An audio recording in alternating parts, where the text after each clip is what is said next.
여러분 안녕하십니까? 재미있는 한자 이야기의 이재석입니다. 어떤 사람이 헬렌 켈러에게 앞을 보지 못하는 사람과 듣지 못하는 사람 중에 누가 더 불쌍하냐고 물었습니다. 그러자 헬렌 켈러는 시력을 잃거나 청력을 잃은 사람이 불쌍한 것이 아니라 앞을 보면서도 비전이 없는 사람이 더 불쌍하다고 대답했다는데요.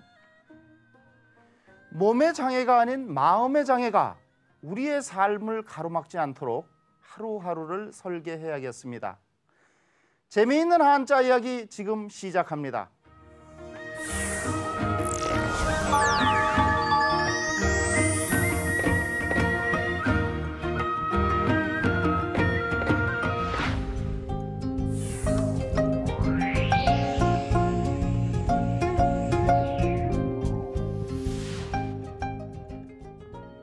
정보통신과 교통수단의 발달로 전국이 그리고 전 세계가 일일 생활권에 놓여 있다고 해도 과언이 아닙니다. 내 집, 내 나라만 생각하던 시대에서 많이 벗어났다고 볼 수 있는데요. 오늘의 한자 정저지화에서 자기가 살고 있는 곳에만 머물러 있는 개구리를 만나보겠습니다.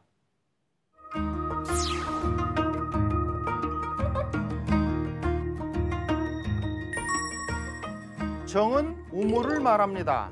답골문을 보면 이 글자는 우물 입구에 있는 나무나 돌로 엮은 우물 난간을 본뜬 글자인데요.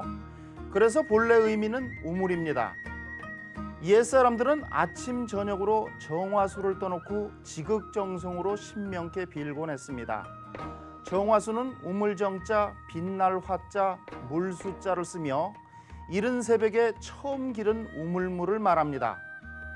때로 정한순이, 정한순이 하는 표현을 쓰기도 하는데 이는 정화수를 잘못 표현한 것이지요.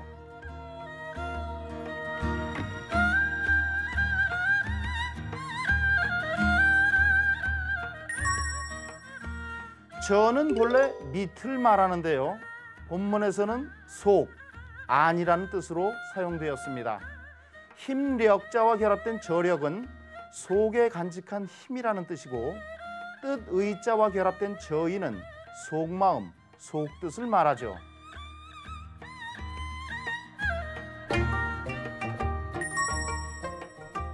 지는 종속관계나 수식관계를 나타내는 구조조사입니다.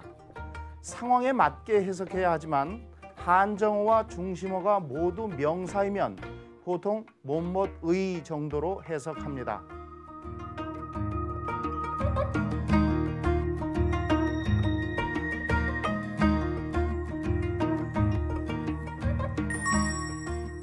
와는 개구리를 말합니다. 와명선조라는 좀 어려운 말이 있는데요. 개구리 울음소리와 매미 울음소리라는 뜻으로 서투른 문장이나 쓸데없는 의논을 조롱하는 말로 쓰입니다. 울명자, 매미선자, 지적일 조자를 씁니다. 그래서 정저지화는 우물한 개구리란 뜻으로 식견이 얕은 사람을 비유합니다. 저자 대신에 가운데 중자를 써서 정중지화라고도 하죠. 이를 줄여서 정화 또는 정저화라고도 합니다. 이 고사는 우원의 보고라고 할 수 있는 장자 추수편에 나옵니다. 장자는 전국시대의 사상가이자 도가의 대표인물인 장주의 저작이죠. 장주는 노자와 함께 노장 사상을 대표하는 인물입니다. 자, 그럼 오늘의 이야기 속으로 들어가 보겠습니다. 사람들이 쓰지 않는 버려진 우물에 청개구리 한 마리가 살고 있었습니다. 하루는 청개구리가 우물가에서 저 멀리 동해바다에서 온 대게 한 마리를 만났는데요. 청개구리가 바다 대게에게 허풍을 치며 말했습니다. 보시게나 내가 여기서 얼마나 즐겁게 살고 있는가. 기쁠 때에는 우물 난간에서 펄쩍펄쩍 뛰고 피곤하면 우물벽 동굴에서 휴식을 취한다네. 때로는 몸을 편하게 들여서 물에 담그고 또 어떤 때는 진흙탕에서 산보를 즐기곤 하지. 그래, 그대가 보기에 개 같은 작은 동물들 중에서 누가 나를 따라올 수 있겠는가? 바다 대개는 청개구리의 말을 듣고 과연 그런지 우물 안을 한번 들여다보고 싶었는데요. 그런데 그의 왼쪽 다리가 아직 다 펴지기도 전에 오른쪽 다리가 벌써 우물 난간에 걸려버리는 것이 아니겠어요? 그래서 그는 뒤로 물러나 돌아가면서 청개구리에게 이렇게 말했습니다. 친구여, 그대는 바다를 아는가? 바다의 너비가 어찌 천만 리에 그칠 것이며 바다의 깊이가 어찌 천만 길에 그치겠는가? 그렇게 광활한 대 속에서 사는 것이 진정으로 즐겁고 자유롭다네. 우물안 청개구리는 그의 말을 듣고서 크게 놀라는 한편 몹시 부끄러웠다고 합니다. 무한 경쟁의 현대 사회에서 이와 같은 개구리는 경쟁력을 상실했다 해도 과언이 아닙니다. 전 세계를, 아니 전 우주를 크고 넓게 바라보는 눈이 필요한 시대에 여러분은 어떤 준비를 하고 계십니까?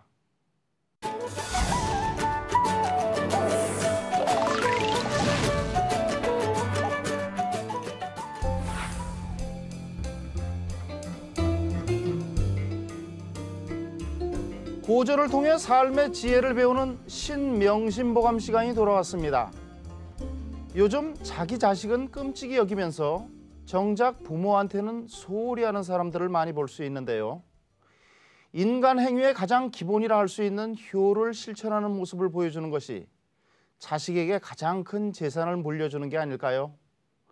오늘 이 시간 부모님의 은혜를 생각하며 신명심보감의 문을 활짝 열겠습니다.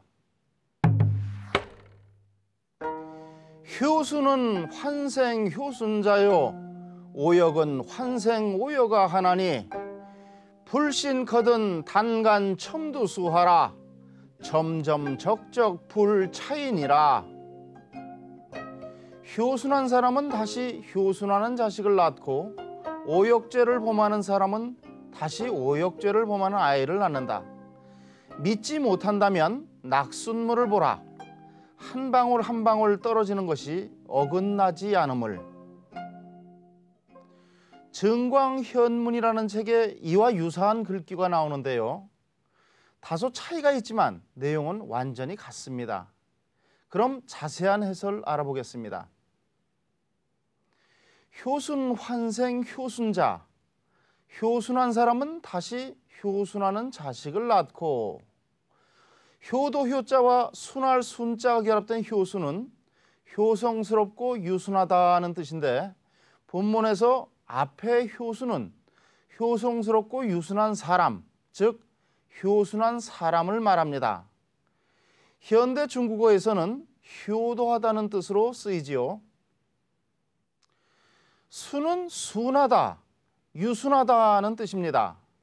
부드러울 유자에 순할 순자를 쓰는 유순은 성질이나 태도가 부드럽고 순한 것을 말합니다. 환은 본래 돌아오다는 뜻인데요. 즉 원래의 장소로 되돌아오거나 원래의 상태로 되돌아가는 것을 뜻합니다. 때로는 부사로 쓰여 다시, 또, 오히려 등의 뜻이 됩니다. 본문에서는 나타는 뜻의 수로동사 생자 앞에 쓰였으므로 부사임을 알 수 있지요. 환생이란 말은 다시 살아나다는 뜻으로도 쓰이는데요. 글자의 위치가 뒤바뀐 생화는 살아서 돌아오다는 뜻입니다. 환생이란 글자가 사용되어 문법상 혼동을 일으킬 수 있는 말로 숙불환생이란 말이 있는데요. 익힌 것은 날 것으로 돌아갈 수 없다는 뜻입니다. 해놓은 음식은 원래의 재료 상태로 되돌아갈 수 없으니 많이 드시라고 장만한 음식을 권유할 때 씁니다. 여기서의 환은 다시라는 뜻의 부사가 아니라 본래의 의미인 돌아오다는 뜻으로 사용된 것입니다. 익을 쑥자는 익힌 음식을 뜻하고 날생자는 날 것을 뜻합니다. 생은 낳다는 뜻이고요. 효순자는 효순하는 자식을 말합니다. 자는 자식을 가리키지요. 오역환생 오역아, 오역죄를 범하는 사람은 다시 오역죄를 범하는 아이를 낳는다. 다섯 오자 거스를 역자의 오역은 오역죄를 말하며 원래 불교에서 온 말입니다. 무간지옥에 떨어질 다섯 가지 큰 죄악을 가리키지요. 약간의 차이는 있지만 대체로 아버지를 살해하는 일, 어머니를 살해하는 일, 아라한을 해치는 일, 승려를 다투게 하는 일, 석가열애가 있는 곳에서 나쁜 생각을 하는 일 등을 말합니다. 또한 널리 인륜에 어긋나는 죄를 가리키지요. 본문에서 앞에 오역은 오역을 범하는 사람을 말합니다. 일부 판본에서는 다섯 오자가 아니고 거스를 오자로 되어 있는데 거스를 오자의 오역은 반역과 같은 뜻입니다. 오역아는 오역죄를 범하는 아이를 말하는데요. 아는 아이란 뜻으로 앞에 나온 자식을 뜻하는 자와 같은 뜻으로 사용되었습니다. 이 두 구절은 천명편에 나온 종과 득과 종두 득두, 즉 오이씨를 심으면 오이를 얻고 콩을 심으면 콩을 얻는다는 말과 상통하는 말입니다. 불신단간 첨두수, 믿지 못한다면 낙순물을 보라. 불은 못못하지 않다는 뜻이고요. 신은 믿다는 뜻입니다.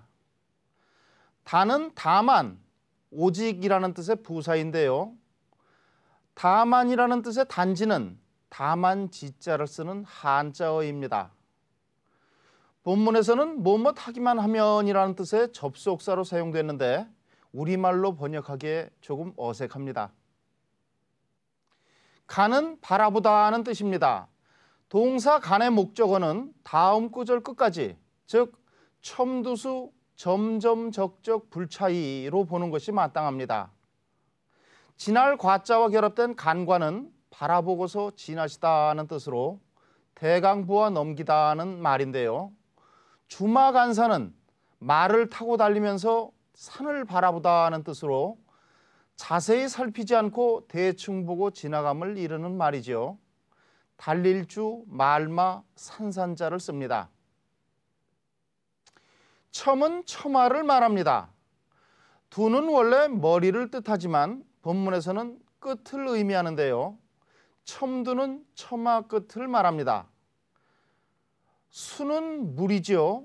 본문에서는 앞에 처마 끝이라는 뜻의 첨두라는 말이 있기 때문에 낙순물을 가리키는데 떨어질 낙자 물 숫자에다 순 우리말 물이 결합된 낙순물은 처마 끝에서 떨어지는 물을 말합니다. 우리 속담에 낙순물은 떨어지던데 또 떨어진다라는 말이 있는데요. 한 번 버릇이 들면 고치기 어려움을 비유적으로 이르는 말이지요. 점점적적 불차이, 한 방울 한 방울 떨어지는 것이 어긋나지 않음을. 점은 원래 점을 말하는데 본문에서는 물방울을 가리킵니다. 점점은 한 방울 한 방울이란 뜻입니다. 비우자를 써서 우점이란 말이 있는데 빗방울을 가리키지요. 적은 물방울이 떨어지다는 뜻입니다. 적적은 물방울이 똑똑 떨어지는 모양을 형용한 말이죠. 점적은 한 방울 한 방울 똑똑 떨어지는 물방울을 뜻합니다. 불은 못못하지 않다 하는 뜻의 부정부사이죠. 차는 어긋나다, 다르다 하는 뜻인데요. 천차만별이란 말은 여러 가지 사물이 서로 차이가 있고 구별이 있다는 뜻입니다. 여기서 일천천자와 일만만자는 정수 일천과 일만을 뜻하는 것이 아니라 아주 많다는 뜻을 나타냅니다. 별은 다를 별자를 씁니다. 이는 옮다는 뜻이니 차이는 변하여 움직이다는 뜻이 되겠죠. 번역은 어긋나다로 했습니다. 움직일 동자와 결합된 이동은 옮겨 움직이다는 뜻인데요. 살 주자와 결합된 이주는 다른 곳으로 옮겨 살다는 뜻입니다. 참고로 우리가 흔히 쓰는 다름을 뜻하는 차이는 다를 이자를 쓰는 차이이니 주의해야겠습니다. 이 두 구절은 부모 닮은 자식을 낳는 것을 낙숫물에 비유하여 낙숫물이 항상 자리를 옮기지 않고 그 자리에 떨어진다는 쉬운 예를 들어 설명하고 있습니다. 자, 그럼 이 구절 다 함께 따라 읽어보시기 바랍니다. 효수는 환생 효순자요 오역은 환생 오여가 하나니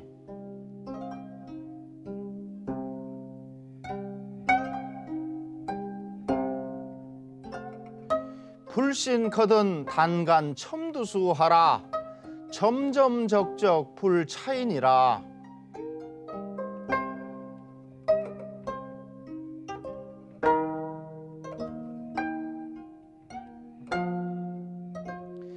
효순한 사람은 다시 효순하는 자식을 낳고 오역죄를 범하는 사람은 다시 오역죄를 범하는 아이를 낳는다. 믿지 못한다면 낙숫물을 보라. 한 방울 한 방울 떨어지는 것이 어긋나지 않음을.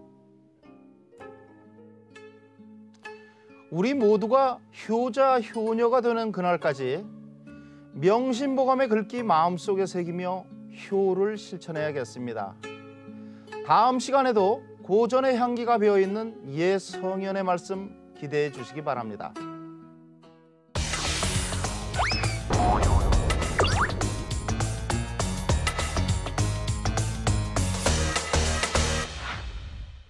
현인을 보면 그와 같이 될 것을 생각한다는 견현사제라는 말이 있습니다.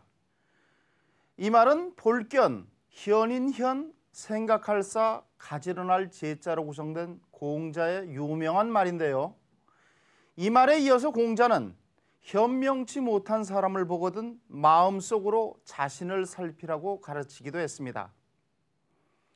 오늘 한문 본색 시간에는 보다는 뜻의 견자에 대해서 다각적으로 알아보기로 하겠습니다.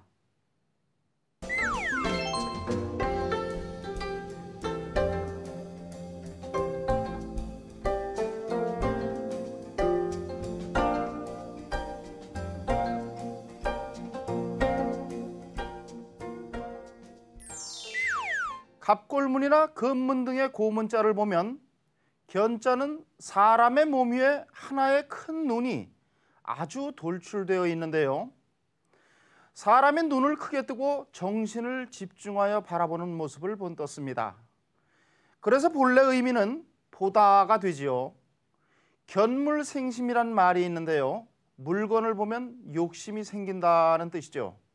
물건물, 날생, 마음심자로 구성되어 있습니다. 보다는 뜻에서 견자는 만나다는 뜻으로 그 의미가 확대되었는데요. 시경 채갈편에 보면 일일불견 여삼추해라는 시구가 있습니다. 하루 동안 만나지 못했는데 마치 3년이 지난 듯하구나라는 뜻이지요. 우리가 자주 쓰는 일일삼추 혹은 일일여삼추의 유래입니다. 회견이나 접견도 각각 서로 만나보다, 공식적으로 손님을 만나보다는 뜻을 갖습니다. 이 글자는 명사로도 사용되는데요. 이 경우엔 의견이나 견해라는 뜻을 갖습니다. 짧을 단자를 쓰는 단견은 좁은 소견을 뜻하며 자기의 의견을 겸손하게 일컫는 말입니다. 한쪽으로 치우친 생각을 치우칠 편자를 써서 편견이라고 하죠. 또 전치사로 쓰여 피동을 나타내기도 하는데요. 이 경우에는 무엇을 당하다 정도로 해석합니다. 예를 들면 견소어인이란 말이 있는데요. 남에게 비웃음을 당하다는 뜻입니다. 견자는 아랫사람이 윗사람을 뵙다는 뜻을 나타내기도 하는데요. 이때는 현으로 읽습니다. 예를 들면 TV 사극 같은 데서 임금을 아련했다는 표현을 종종 볼 수 있는데요. 별 알자를 쓰는 아련은 지체 높은 사람을 찾아뵙다는 뜻이지요. 상고시대에는 나타날 현자가 없었습니다. 그래서 출현하다, 나타나다는 뜻일 때는 모두 견자를 썼으며 도금은 현으로 읽었지요. 오늘 한문 본색에서는 견자의 본색을 밝혀봤습니다. 이 시간 통해서 한자의 다양한 뜻과 쓰임을 알 수 있게 되셨길 바라며 다음 한문 본색 시간도 기대하시기 바랍니다.